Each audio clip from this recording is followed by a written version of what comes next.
Ladies and gentlemen, Brian Tarquin from Band of Brothers. So many other things that I literally do not have time to mention them here. Thank you for calling in. We really appreciate it. Sure. Thank you for the support. No problem, man. Now, dude, just looking at your Wikipedia page right now is like trying to play 6 Degrees of Separation with a TV show theme. So you have been involved in everything. Yeah, I've been doing this for a really long time. I guess that's what happens when you're hanging around as long as I do. There you go.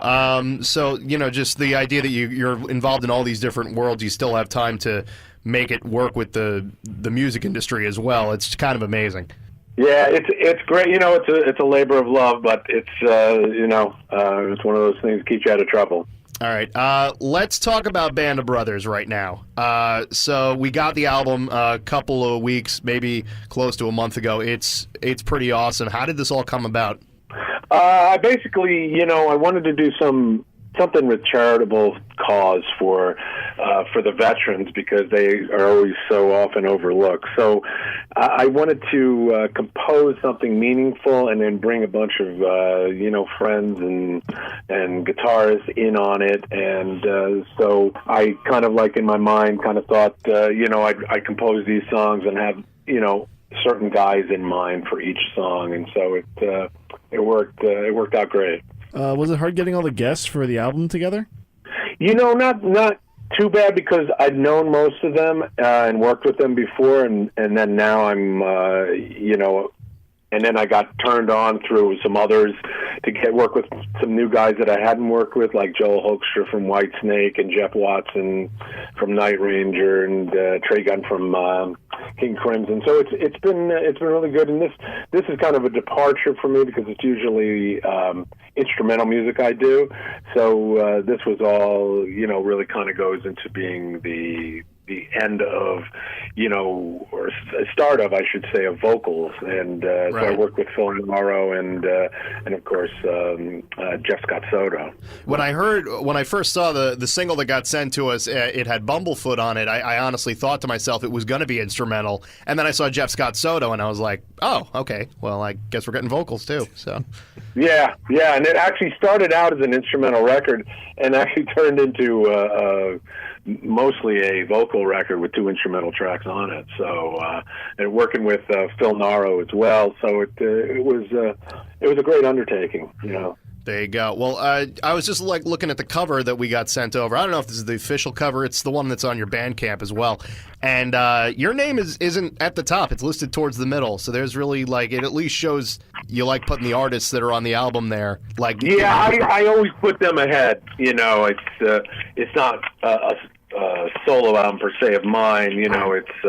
It's all these guys, and I wanted to give kudos to everybody. There you go. Now you said that this was going to a good cause. What cause is that specifically? Is that it's the Fisher House Foundation, and they give actually supply housing to veterans' families while veterans are undergoing surgery and hospital care. Oh, wow, that's so great. So I wanted to give it to something meaningful and to a good cause, and I found them, and it worked out really good. Yeah, because we're both from Long Island, and we can both attest because we both had grandfathers who were in World War II.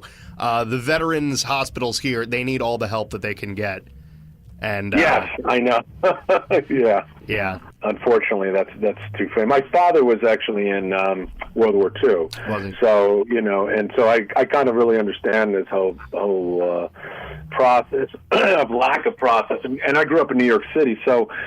And in those days, in the late 60s, 70s, we used to see so many Vietnam veterans homeless and just not being cared for. So right. It always kind of stayed close to me. And this isn't the first time that you've done an album like this either. So obviously this is something that you care very much about, and so that shows. Yeah, absolutely. Yeah, it's things that I really like, and really feel dearly about. So. And this wasn't the only album that you came out with this year. Orlando in Heaven just came out as well. How did that come together? Orlando in Heaven is actually, that was a jazz fusion record. And on that one, I really got lucky, and I was able to work with Larry Coryell before he passed away this year, and Mike Stern, and and a lot of these guys I've known throughout the years of doing records, like Hal Lindis and Bobby Baldwin and Chris Poland, and so I got all these guys in, and I wanted to do kind of like a real good album dedicated to the Orlando shooting, the Pulse shooting, because right when I started writing, the whole Pulse thing happened, and I thought, they really need somebody to kind of make people aware of really what happened, because we live in a society today that everything happens so quickly. Nobody remembers the next week from the week before. 1 week it's a hurricane, now a horrible shooting in Las Vegas. Right. It's just, we just keep moving from huge event to huge event. So it was my way of kind of making aware people what had still happened in these things, Right. especially in Orlando. So you have this album out right now. What is next for you specifically? We are actually just finishing up a next Band of Brothers album, and that's going to have Billy Sheehan on it, and Steve Morris, and Phil Nara is going to be doing the vocals again. Very nice. And it's going to be it's a really cool record, and it's going to be the follow up to this. It'll come out next year at some point. So is that going to go to the same foundation? Yeah. I believe that's going to go to the same. Yeah, it's with Fisher House. Yes. All But right.